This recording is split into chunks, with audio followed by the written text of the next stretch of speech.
time of the day, ladies and gentlemen. My name is Bafokeng Ranta, and this is your favorite show with your favorite host, The Industry with Bafokeng. I'm a real one for life. To the youngins, I'm a guide. Yeah, spreading game worldwide. As you have all seen, I have not exactly been around for like 4 weeks, and that's a total month without giving you guys anything. But I would just like to thank each and every person who was part of delivering, even though it was not me, who was part of delivering episodes. Those people include Siloma Kudle and Katabile Macheta and everybody else whom I may have not exactly mentioned. But yes, without taking much of our time, I would just like to say I'm back and I'm better. I'm back and I'm better and I'm better. Yeah. Anyway, I'm very nervous, guys. So this is why I'm saying things that don't make sense in like a minute now. But anyway, so guys, I would just like to talk about they're in the entertainment industry. I would just like to talk about the movie Cuties on Netflix. If you guys have not watched this movie, I really urge you all to go watch it. You cannot watch it under the following conditions, ne? Do not watch it if you're not going to have an open mind. Do not watch it if you're not going to sit and actually be able to reflect post watching the movie. And also, I would just like to say, what a wow, sheesh, man. No, man, like honestly, because this movie is just so, it's intense, to be quite honest. For me, I was like, what in the world, God, what is happening? This is why I was what's in the happening with the movie. This is because this is a movie that is basically sexualizing kids in a way. If you think about it, nobody's having sex, nobody is touching these kids inappropriately, but these kids are basically recreating the music video of WAP. Is it WAP or WAP? The Cardi B music video, right? So basically, these kids are, if they could be strippers at 11, they really, really would take on the game. You would know about them. So I would just like to urge you guys to please go watch that movie, because this now brings us to the topic of the day, the main topic of the day, which I had asked my people on my Facebook page, Uguti, at what age should parents or guardians have or give the sex talk, and how explicit should the talk be? Right? So let me just repeat my question, because this is a very important thing, especially now in the world that we're living in, with the things that we are exposed to as people and the things that we are exposing our children to. It's a very, very serious question. It goes, once again, at what age should parents or guardians have or give the sex talk, and how explicit should the talk be? Now, if you have me on WhatsApp, you would have seen the status, right? And this status was made to be seen by everyone on my list. That means my mother saw it, my dad had to see it, my mom's friends had to see it, my aunt, everybody that is on my list had to see it, but no parent said anything. So I guess maybe they thought, why is this child being inappropriate? I guess I was not being inappropriate because I'm asking the right questions. And normally when you ask the right questions as a child, you are said to be disrespectful. But then again, let me just take a little segment situation, and then we'll get back to the answers that I got with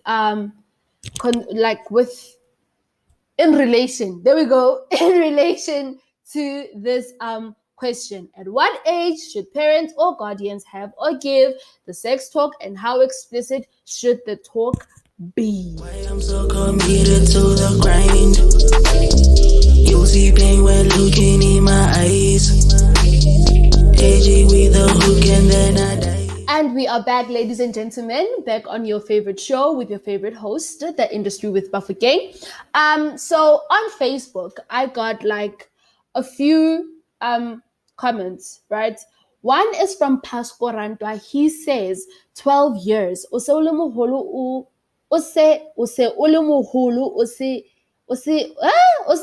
Guys, I can read Sesotho, but typing errors, sometimes I really can't read through them in Sesotho. English, yes, okay.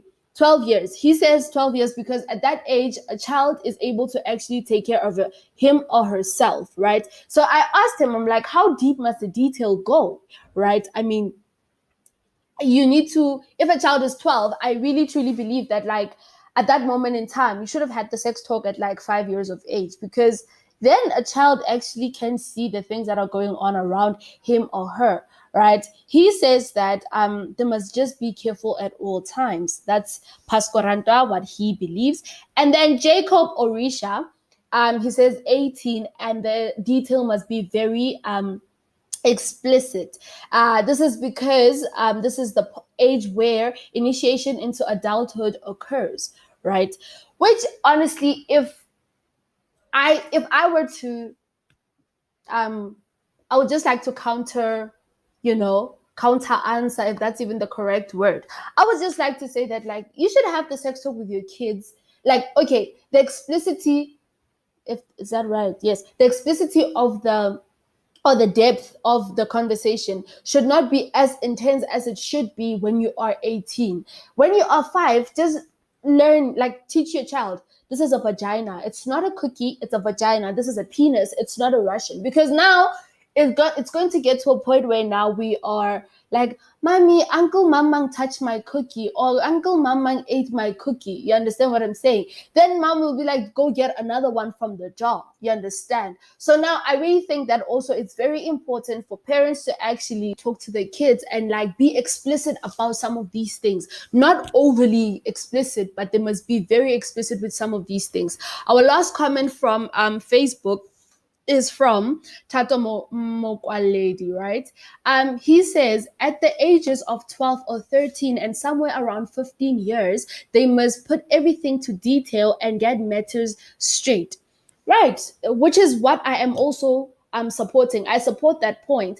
But now my problem is, at the moment, you get children that are already having sex at the age of 11. You get children that are doing the WAP videos at the age of 11. And at that moment in time, that's when these men, mostly it's men, or rather adults, right? They come forth and they're like, you're mature for your age. And then this is where the sexual grooming thing starts coming into place. So now it also gets to a point where now you ask yourself, what exactly is the right age for parents to actually talk to the children about the sex talk, give the sex talk or the talk, and how explicit must it be? So I guess it could be a thing of it has to be with different, it depends on the household, it depends on what. But I also really honestly feel like, even though there are parents who are strict, even though there are parents who feel like, no, my child will feel 120, they must still exactly give these children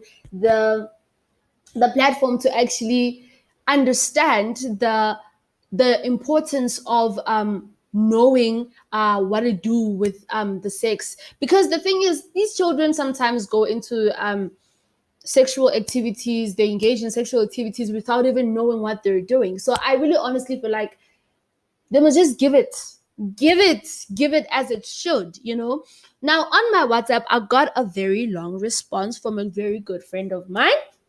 She says, I think anything between the ages of 5 and 10. That's what I also think.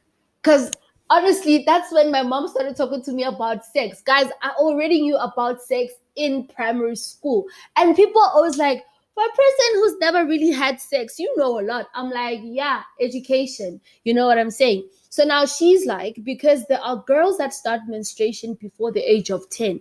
That is unfortunately true. And at that moment in time, children are now told that you're officially a woman. Now, when you see things that women see on TV, when you see Cardi B doing the WAP challenge, and you are now during your stages of menstruation, and then somebody's like, oh, you've become a woman now, don't you think you're going to actually go follow what she's saying? And also remember, we're talking about kids now, right?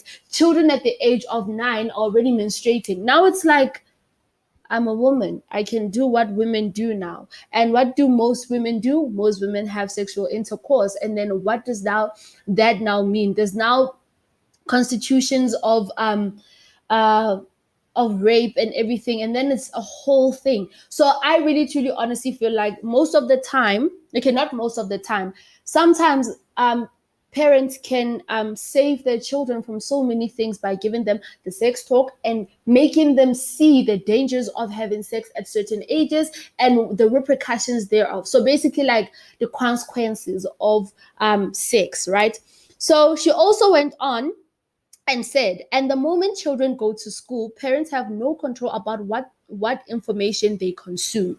When you get to school, your mom can tell you, do not do 1, 2, and 3. But then the minute you leave the house, the minute you leave the yard, when you get to school, you might just be a whole new different person. We know this because like you get people that are from very strict households, but the minute they step out of their mother's houses, Lord help us all. Like all hell breaks loose. So I just really honestly totally agree with all of this. And she also says, so it's better to hear from someone they can trust and someone who might have sex because, well, they're old and might have experience. Plus, boys should be left behind in that education. Which brings me to my other point, which I truly honestly feel like most of the time the sex talk, I cannot speak on behalf of other guys, ne? Because my mom only has two daughters, like three daughters and two granddaughters. So it's like it's just girls. You know what I'm saying? It's just girls. So now my thing is, if I were a boy, ne, I would honestly encourage my parents to actually have that talk with me, because it's very important. Because suddenly boys feel like when they're 16 years old, they're men, and then they start having sex, and then now it's like, oh my god, and then and then now it gets to a point where now when they're accused of having of raping people, even though it was consensual, now it's a whole mess and everything. So I really honestly also feel like boys must never be left out of such educations, the same way they must never be left out of anything. Yes, they must not be left out.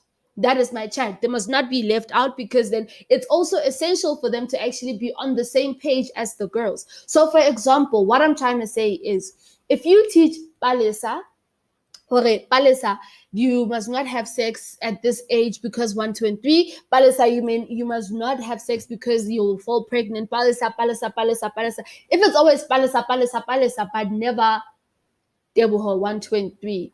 Debo, and it's just Debo, don't forget to condomize. Debo, don't forget. Are you aware that like Debo is going to Mbali outside the house, and Mbali may not have the same education as Palesa, and Debo may not have the equipment or whatever to basically make informed decisions, because normally boys have sex with people that are younger than them. So now, assuming that Deboho is 16, Mbali is probably 15, and Mbali may come from a strict family where her parents truly believe that like Mbali is a girl that comes from a strict family, from a good family. Mbali will not do 1, 2, and 3, as opposed to Balisa when Deborah comes and she's like, dude, leave me alone. No, no, no. You understand? So honestly, I really feel like also Deborah must also be given the platform, or must be given the talk, because then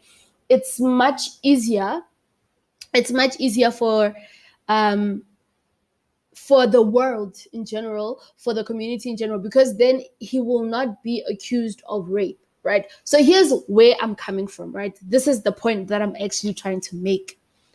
If Deborah leaves the house and then he goes and wants to have sex with Mbali, who has not received any sex talk or the talk from her parents, chances of rape happening there and coercion of sexual intercourse are very high. Like chances are very high that like Debo might just rape Mbali, but Mbali may just give in because, oh, I love Debo. Oh.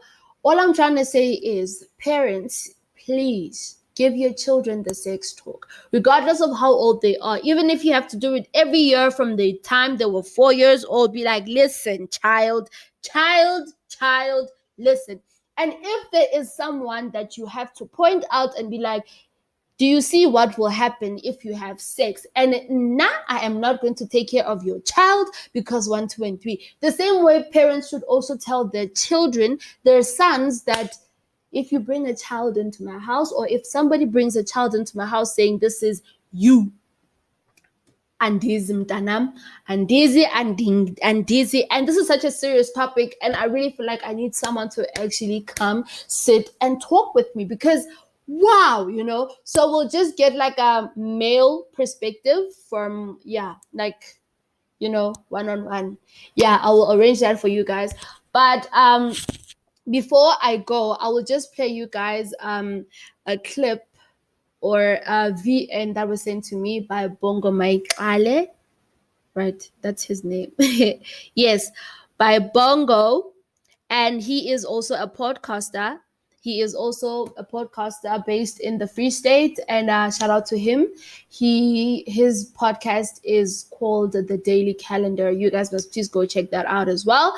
And I will just play the VN for you guys, and then you guys can just make your own conclusions. Tell me how you feel. You know how it is. You know where to comment. You know where to send me a message. I mean, I think what the legal age tells us is like, okay, like in South Africa, it's 12 years old. As they say, after 12 is lunch. But like, I think the sooner these parents have like this conversation with the kids, the better. I feel like that's when like all this teenage pregnancy comes, because they're not educated like that, or risks of HIV and AIDS and all that kind of stuff. It's a really long thing, you know what I mean? So the younger it is, the better. I am 25 right now. My parents never had that talk with me about sex, so I guess in their eyes, I don't think I'm ready to have sex. So yeah, like I say, with me, like when I have kids, I think the sooner I can see like my son or my daughters have that attraction to the opposite sex, then definitely that's when I'm like, okay, now I think it's time to have the talk. Because like I also said, now I told you, there are kids out there having sex at like 9, 8, you know what I mean? So I rather get them as like young. Ladies and gentlemen, and we are back from our little break after that very, I believe, informational VN from Bongo, the podcaster of the Daily Calendar, based in the Free State. Yes. With that being said, guys, I would just like to say thank you so much for tuning in like every other day. I really, really appreciate your support. I appreciate the love. It was not easy these past 4 weeks, but you guys really legitimately kept me going, and I really, really, truly, honestly appreciate all of that. Please do not forget to comment, subscribe to the YouTube channel, The Industry, right? The links are here. Yes, don't forget to follow me on those all those platforms where you can follow. There on Facebook, The Industry with Bafokeng. You can send me messages there. Please go like the page as well, and tell your people to tell their people to tell their people, and their people to tell their people's, and then the parents also. Listen, tell everybody about it, and then so we can grow as growth is important. I get it, guys. Growth is very important. And then from there on, where can you find me? Social media platforms. Facebook, like I just said, The Industry with Bafokeng. That's the page. Twitter at TIWB15. That stands for The Industry with Bafokeng 15, obviously, because I told you guys, 15 is my number. And then Instagram, The Industry with Bafokeng. And then what am I forgetting? WhatsApp. I'm not going to give you guys my WhatsApp number. I'm not going to give you guys my number anymore because of the things that had happened in the past. And wow. And then my email. You can send an email to theindustry15@gmail.com. And may I please just ask that, like, if you guys ever happen to just want to talk to me with regards to what I do, which is podcasting, please don't start your messages with just hey. Like, I really don't respond well to just hey. Like, hey, Bafokeng, 1, 2, and 3, 1, 2, and 3, 1, 2, and 3. Ha ha ha ha. This is what I liked about the show. This is what I didn't like about the show. This is what you can do. This is what you cannot do. Honestly. Otherwise, if you have the privilege of my WhatsApp number, shout out to you. You have behaved and are aware. With that being said, as it's always been, love and light. the good time of the day, ladies and gentlemen. My name is Bafika Ranta, and this is your favorite show with your favorite host, the industry with Bafika. This is so difficult to say because I'm so used to your new favorite show with your new favorite host. And I mean, we're not new, we're just attracting more people. And hey, I'm back and I'm better. Hey, thank you guys for tuning in, and have a blessed week, and thank you so much for the support. And please, yes, and yes, amen. Aburkhwa away. Nigga, this is what you want. What you want? Niggas real what you need. What you need? Niggas always tryna front. Tryna find We the special recipe. get a special recipe. Let us teach them how to stunt How to stomp on the motherfucking beat. on the motherfucking beat. Nigga, this is what you want. What you want? Niggas real what you need. What you need? Niggas always tryna front. Tryna find We the special recipe. with a special recipe. Let us teach you how to stunt How to stomp on the motherfucking beat. on the motherfucking beat. Nigga, this is what you want. What you want? What you want? Yeah.